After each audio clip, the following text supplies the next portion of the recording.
आज की कहानी। ब्राह्मण और बाघ। एक समय एक बाघ जंगल में रहता था। एक बार सारे समय उसे खाने को कुछ नहीं मिला। किसी जानवर की तलाश में वह सारा दिन इधर उधर घूमता रहा। अंत में कुछ दूरी पर उसे एक बकरी दिखाई दी। वह दबे पांव बकरी की ओर बढ़ा। उसने नजदीक पहुंचकर देखा कि बकरी बाड़े के भीतर है। बाघ बाड़े के चारों ओर घूमा तो उसे एक दरवाजा मिल गया। दरवाजा खुला था। वह भीतर घुस गया। एक ही छलांग में उसने बकरी को गिराकर मार दिया। फिर पेट भरकर भोजन किया। बाघ अब प्रसन्न था और लौटना चाहता था, लेकिन उसने दरवाजे पर पहुंचकर देखा कि वह बंद है। उसने दरवाजा खोलने का भरसक प्रयत्न किया, लेकिन सब बेकार। दरवाजा बंद था और किसी तरह से भी खुल नहीं रहा था। तब बाघ ने देखा कि वह एक बहुत बड़े पिंजरे में बंद है। उसने छूटने के लिए बहुत हाथ पैर मारे, लेकिन पिंजरा बहुत अधिक मजबूत था। वह थक कर जमीन पर लेट गया। अब उसे ऐसा लग रहा था कि उसकी जान खतरे में है। इसी समय उसने जंगल में एक ब्राह्मण को आते देखा। वह पिंजरे की ओर ही आ रहा था। बाघ ने एक योजना बनाई जिससे वह पिंजरे से मुक्त हो सकता था। वह इस तरह आंखें बंद करके बैठ गया, जैसे प्रार्थना कर रहा हो। ब्राह्मण ने नजदीक आने पर बाघ को देखा तो डर के मारे जान निकल गई। लेकिन फिर उसने देखा कि बाघ पिंजरे में बंद है तो उसने शांति की सांस ली। वह खड़ा होकर बाघ को देखने लगा। यह बाघ क्या कर रहा है? उसने स्वयं से ही प्रश्न किया। ऐसा लगता है जैसे वह प्रार्थना कर रहा हो। कितनी विचित्र बात है! क्या जानवर भी ईश्वर की उपासना कर सकते हैं? कुछ क्षण बीत गए। बाघ ने आंखें खोलकर ब्राह्मण की ओर देखा तथा मुस्कराया। ब्राह्मण वहां से भागने लगा। ब्राह्मण महाराज, भागिए मत। बाघ बोला, ईश्वर ने मेरे द्वारा तुम्हारे लिए एक संदेश भेजा है। ईश्वर का संदेश? ब्राह्मण ने सोचा, मेरे लिए? हो सकता है सच हो। पिछले 40 वर्षों से मैं प्रार्थना कर रहा हूं। शायद अब ईश्वर ने मेरी प्रार्थना सुन ली है। ब्राह्मण बाघ के नजदीक चला गया। क्या संदेश है? उसने बड़ी विनम्रता से पूछा। मैंने अभी अभी ईश्वर को सपने में देखा है। बाघ ने उत्तर दिया, मुझे ईश्वर ने कहा है, एक ब्राह्मण महात्मा तुम्हारे पास आएंगे। मेहरबानी करके उसे यह संदेश दे देना। तब ईश्वर ने तुम्हारे लिए मुझे संदेश दिया। संदेश क्या है तब? ब्राह्मण ने फिर पूछा। यह संदेश मुझे धीरे से तुम्हारे कान में कहना पड़ेगा। बाघ बोला, तुम जरा सी देर के लिए दरवाजा खोलकर मुझे बाहर निकाल दो। नहीं, नहीं, ब्राह्मण डरता हुआ बोला, तुम हो तो बाघ ही, मुझे मार दोगे। तब दरवाजा मत खोलो। बाघ बोला, बस तुम्हें संदेश भी नहीं मिलेगा। अब यहां से चले जाओ और मुझे मेरी प्रार्थना करने दो। गुस्सा मत हो। ब्राह्मण बोला, मैं तो वही कह रहा था जिसका मुझे डर है। लेकिन यदि ईश्वर मुझसे कुछ करवाना चाहता है तो मैं प्रसन्नता से करूंगा। तब अपना और मेरा दोनों का समय खराब मत करो। जल्दी से दरवाजा खोलो, बाघ बोला। ब्राह्मण ने पिंजरे का दरवाजा खोल दिया और बाघ बाहर आ गया। वह ब्राह्मण को देखकर मुस्कराया। तुमसे ईश्वर प्रसन्न है, वह बोला, और मुझसे भी ईश्वर प्रसन्न है। उसने मुझे तुम्हें यह संदेश देने के लिए कहा है। मेरे भक्त, बाघ को कुछ खाने के लिए दो। खाना? तुम्हारे लिए? ब्राह्मण ने पूछा। मैंने तो स्वयं 2 दिन से कुछ नहीं खाया है और मेरा परिवार भूख से मर रहा है। मैं तो जंगल में से निकलकर दूसरे गांव में खाना मांगने के लिए ही जा रहा हूं। लेकिन ईश्वर जानता है कि मुझे देने के लिए तुम्हारे पास भोजन है। बाघ बोला। कहाँ? कैसे? ब्राह्मण ने पूछा। बाघ के लिए तो तुम्हारा शरीर ही भोजन है, क्यों है ना? बाघ ने उत्तर दिया, यह शरीर जल्दी से मुझे अर्पित कर दो, नहीं तो मुझे जबरदस्ती करनी पड़ेगी। मुझे ईश्वर ने यही करने के लिए कहा था। तुम तो मुझे मारना चाहते हो, ब्राह्मण चिल्ला उठा। यह फैसला करना मेरा काम नहीं कि तुम मरो या नहीं, बाघ बोला। मैं तो केवल तुम्हारा मांस खाना चाहता हूँ। नहीं, ऐसा मत करो, ब्राह्मण भय से चिल्लाया, मुझ पर दया करो। मेरे 6 बच्चे हैं और वे भूखे मर रहे हैं। यदि मैं मर गया तो उन सब की भी मृत्यु हो जाएगी। कृपा करके मुझे जाने दो। मैं तुम्हारी लंबी आयु के लिए प्रार्थना करूंगा। अरे नहीं, बाघ बोला, तुम मुझे ऐसे ही छोड़कर नहीं जा सकते।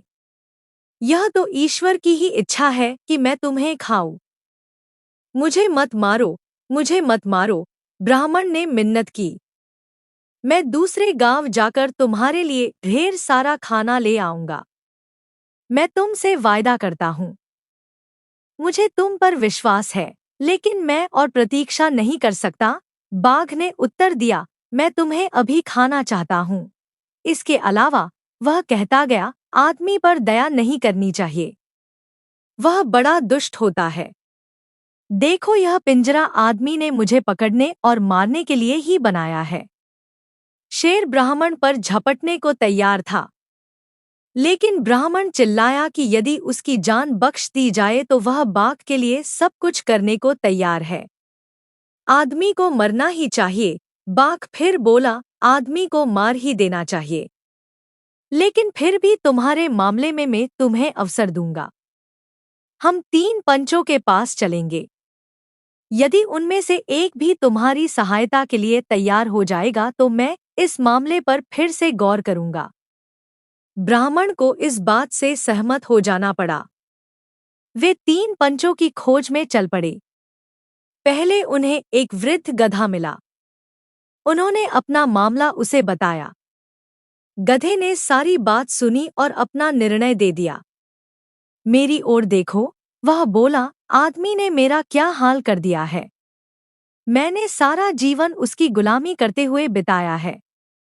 अब मैं बहुत बूढ़ा हो गया हूँ और खड़ा भी नहीं हो सकता। किसी काम करने के योग्य नहीं रह गया तो उसने मुझे घर से निकाल दिया है। आदमी बहुत क्रूर होता है, उसे मरना ही चाहिए। बाघ ने गधे को धन्यवाद किया और ब्राह्मण की ओर देखकर मुस्कराया। चलो, अब दूसरे पंच की तलाश करें, वह बोला। रास्ते में उन्हें एक बहुत बड़ा मगरमच्छ मिला।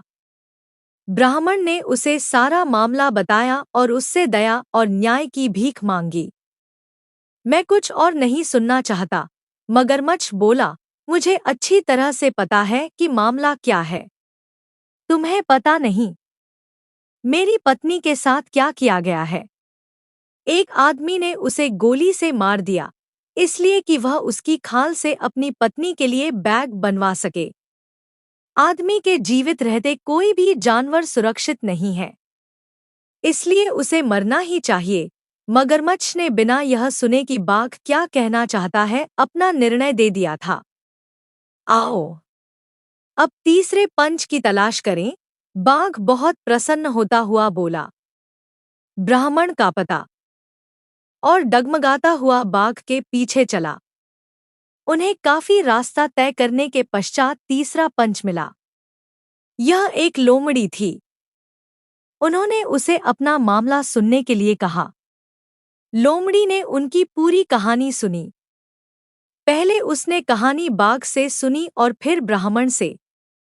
वह कुछ हैरान सी हो गई।